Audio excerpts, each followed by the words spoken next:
Welcome back to another Bourbon Bums review. I am Bologna. I'm here at the Bourbon Bums bar with the head bum in charge, Jason. So thank you to Jason. Thank you to Sarah, the head wife in charge, for allowing me to raid their bourbon collection once again. Today we have a special video for you guys. As you guys know, Jason is lucky enough to have a plethora of allocated whiskeys. I do. A lot of us don't have that luxury. So what we're here to do is give you 5 allocated whiskey alternatives.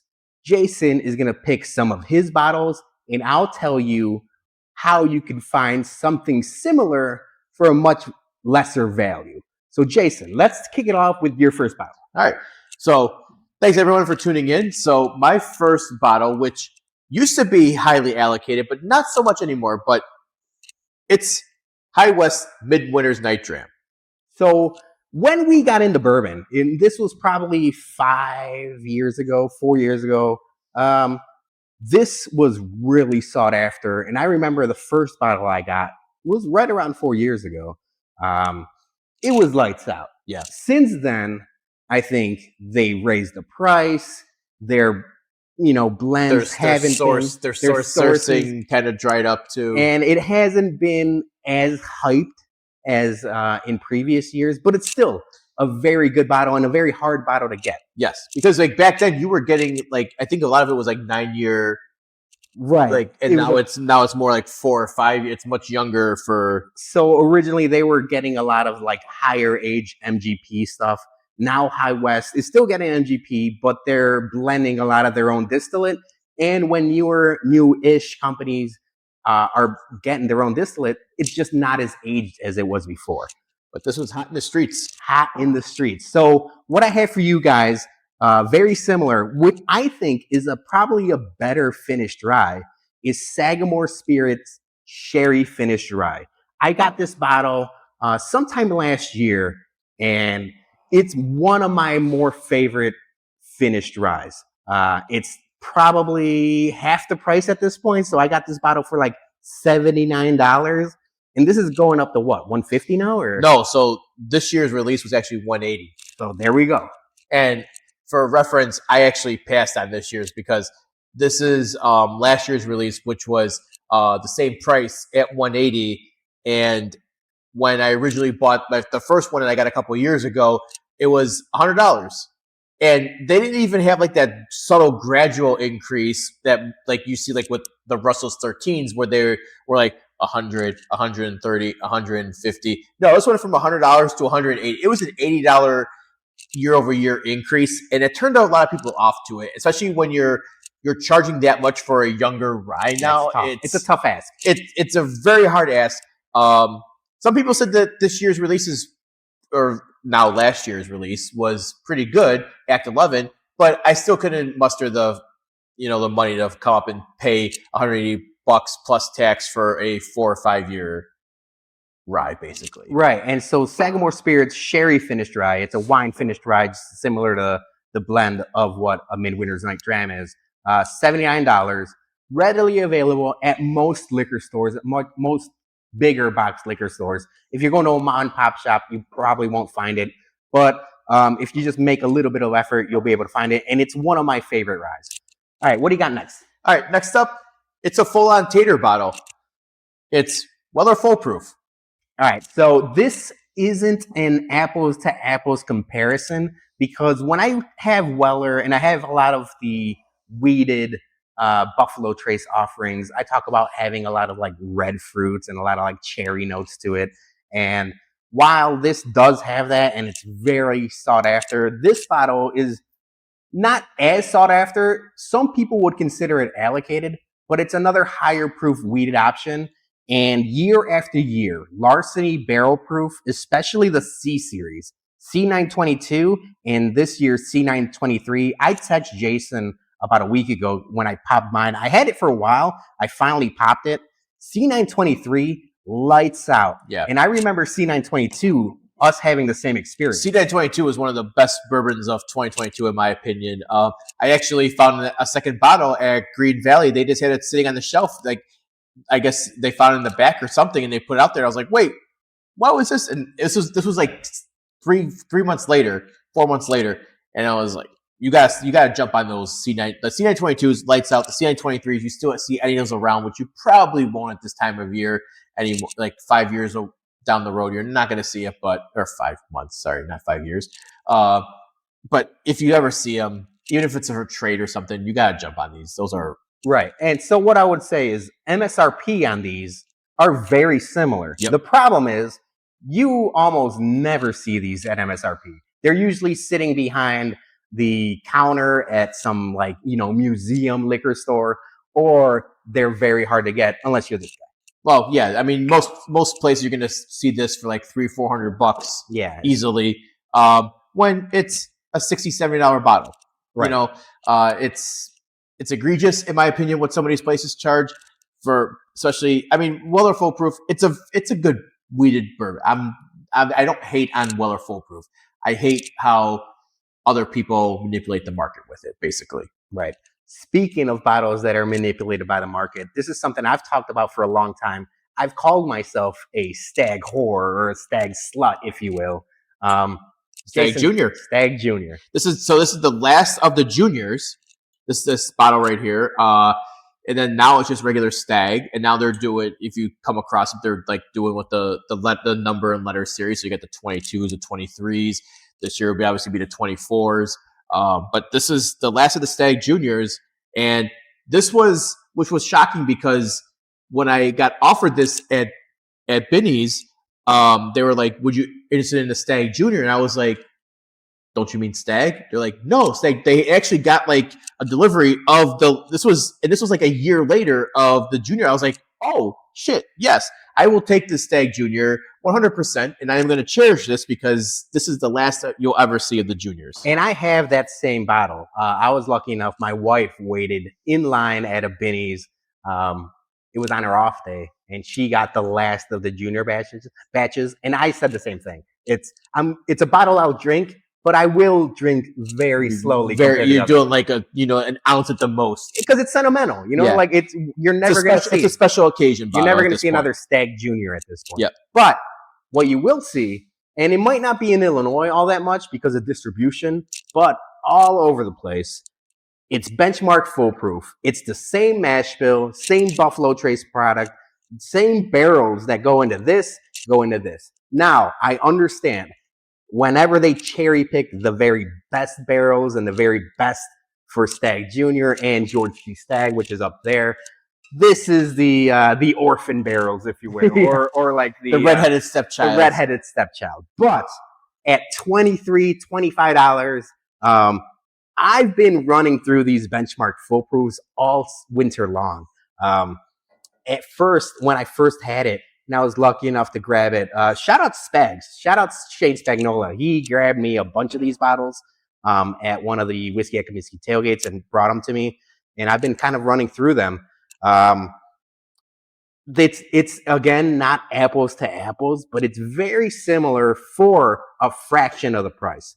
So especially if you're using a rocks glass or you're mixing it with water. I'm not suggesting mixing it with anything else besides a rocks glass, a cube, if you will. Yeah. But $23 for what is basically the same juice. I can't say anything bad about benchmark Full Proof. And it's not even like the Staggs are like super expensive. You're still going to pay like $60 for a normal Stagg, but like you said, it's hard to find. It's harder to find because of the name. All right, so the next two are very hard to find. So what's your next one? All right, so the next one is one that I will hunt for months when I know that it's going to be coming to the Chicagoland market soon. And I'll put bugs in everyone's ears. I'm interested in this bottle. I don't care what else I have to pass up on. I need this bottle in my collection. And I'm 3 for 3 in the releases. So I'm hoping 24 is still good for me. But it's the Russell's 13. And one of my favorite bourbons. When you got Russell's batch 1, the original batch, the one everyone was going crazy for, I remember it being so good. Probably the best whiskey I had that year. And it was lights out. The problem with it, and the problem I had with it, is that normal people will never find a bottle. It won't sit on shelves. you got to know someone. You got to know someone that knows someone, or you're going to pay stupid secondary, or you're going to pay 5x, 6x the price of the bottle. Yeah. The thing that also sucks about these is this is one of those bottles that's been going up in price, because the first one was $99 for batch 1. Batch 3 was coming in around $160, $170. I'm going to only speculate that this year's release is going to be $200, with them doing the single Rickhouse coming in at $350, and them dropping the Russell's 15-year, which is probably going to be anywhere between $250 and $300. So the 13 is only going to go up, and I'm going to speculate that it's going to be $200 this year. So what I have for you guys is something very, very similar and something not as similar. So first I have a Russell's Reserve single barrel. Now I got the old bottle here, and I forgot I had this when we started doing this, experiment. I was like, oh, I got another one of the old school bottles sitting in the back of one of my shelves. So I brought it along for this. But Jason, you got. Yeah, so they look, it's the same stuff, but this one's a private barrel. The labeling on the back with all the stats and everything. But these, while still hard to find, are much more readily available. If you're, a frequent patron to a bigger liquor store, they'll have them on the shelves once or twice a year. I know a liquor store by us just dropped a bunch of Russell's Reserve single barrels, and a lot of the times, I've gone through a fair amount of these in my whiskey journey. Some of the single barrels are lights They are out. very, very good. Crazy good. They're like those, and like the Wild Turkey Kentucky Spirit ones. Those can be just like lights out single barrel like picks. Whoever's doing the picks, sometimes you get lucky on a pick, or sometimes the distributor gets a honey barrel, if you will, for somebody. And those can be just as good as the 13. Now, I'm saying not as good, but right there for a fraction of the price, and you can find it. The other bottle I have that comps this, and I'm talking about more in years, and it's something we recommend all the time. Knob Creek 12-year is my favorites. A 12-year-old whiskey for, what is it now? $79? Not even, 70, right? 75, yeah. You could find this at our local Binny's. Jules has it a lot. Jules at Chicagoland grocery stores, but even all over the United States, I've seen them everywhere. This is something you could find, and it's a 12-year-old product from Knob Creek that I think punches way above its weight. It's one of the most underrated bourbons, in my opinion, that people sleep on. And when people ask me for a recommendation for bourbon under the $100 price point, I say, get a Knob Creek 12. If you're bringing it for a party or something, or if you just want something to treat yourself and have like as an everyday sipper, that people aren't going to like go crazy over and like try to grab it off the shelves, or it's going to be hidden in the back or behind a glass case. The Knob Creek 12 for $70, $75 is your everyday bourbon. It's the one you give for gifts for birthdays. It's the one you bring for, like a drinking night with your boys. Like, it's going to go over 10 times out of 10. And no matter what's in that bottle, the juice always hits. Yeah. And you just did a review on the Old Forester 1924, which is a 10-year whiskey bourbon that is what, at 150 130, yeah, 130 MSRP plus tax. And the problem I have with that bottle is, while it's good, I just had it before we recorded this, it's tough to ask to pay 130, 150 when you have a 12-year-old whiskey sitting on the shelves that half the price for just as good for half the price. So Knob Creek 12, we can't say enough good things about it. Yeah. All right, last bottle. People are gonna hate me for this one, but it's Old Forester birthday bourbon. It might be one of the hardest bottles you'll ever come across. I got lucky last year in that during allocated season, I got offered. It was like, are you interested in a birthday bourbon? I'm like, well, yes, I am. You don't have to even ask me twice.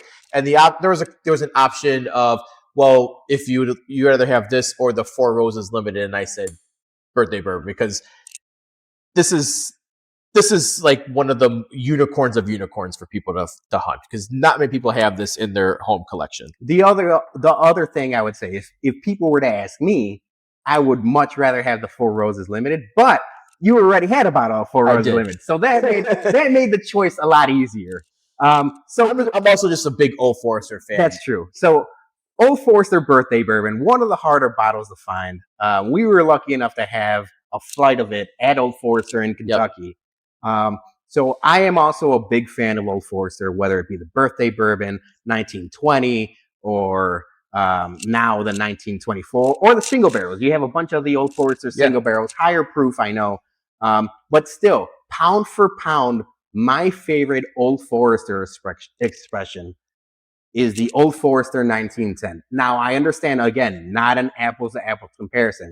This is a double oak product, but readily available, sitting on the shelves for under $60. $55. Yeah, $55, under $60.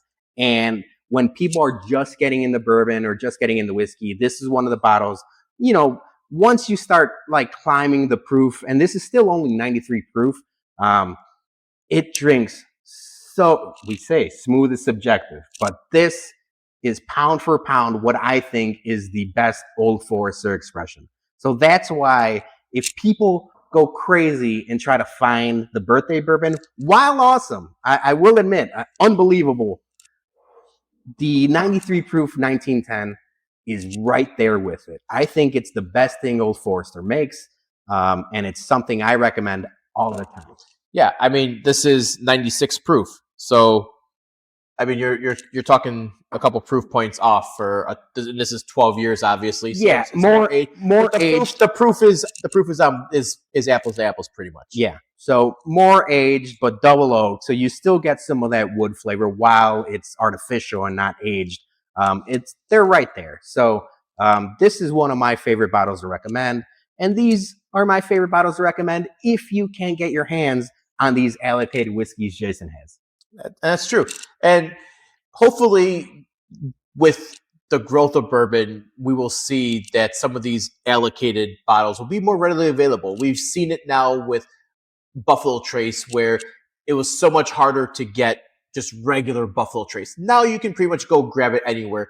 And people are having easier times now finding regular E.H. Taylor, Eagle Rares, Blands. If that's what you're hunting, like regular Buffalo Trace, it's easier to get your hands on some of this product now. And even with this Midwinter's Night Dram, this year's release, I think they did like 20,000 bottles this year. Yeah, they flooded the market with that. There was a lot of people, stores were sitting on this for a while. It wasn't as highly allocated as it was, a couple of years ago, because they are using a younger juice now, and that's what's going to happen when you use the younger age products, obviously. But hopefully, what my point is that these companies, these distilleries have seen the growth, they've seen the demand of bourbons, and hopefully one day we'll get to the point where Weller Full Proof just sits on the shelf and everyone can go grab it for just regular MSRP, and you're not hunting it. Obviously some of these higher age statements, they're going to be in higher demand because of the age statement and because of how much you can only yield from a barrel. But hopefully we get to the point where this stuff isn't going to be it's hard to get for just a regular casual bourbon drinker anymore. Yeah, and that's the thing. It's, there's something out there for everyone. We can't all chase the allocated stuff. And I'll keep talking about Larceny and even the Elijah Craig barrel proofs, where they're released 3 times a year, and they are harder to find. Well, you can find it. If you try, if you put a little bit of effort, you'll find it. So that is our allocated alternatives, if you will. Jason, thank you so much for sharing. Thank you for the alternatives. Yeah, and thank you for, after we finish recording, I'm going to raid this closet or this bar, if you will. But stay tuned for more poppin' bottles. Stay tuned for the Bumpcast Monday nights, where we talk sports and drink whiskey. And obviously, Wednesdays, the Bourbon Bums reviews. Thank you so much. If you can, please like, subscribe, and share. All of that fun stuff. It goes a long way. And we'll see you next time for another Bourbon Bums review. See ya. Are you tired of getting the same old bourbon sitting on the shelf? Looking for something to impress your bourbon friends with? Then head over to Greene Valley Wine Spirits in Bolingbrook and grab one of our single barrel Bourbon Bums store picks. We've got a 9-year Knob Creek bourbon, an 8-year Knob Creek rye whiskey, and our ever popular NULU toasted wheated. That's right, toasted wheated. So head out to Greene Valley Wine and Spirits or message one of the bums. But hurry, because once these bottles go, they're gone forever. Become a bourbon bum today.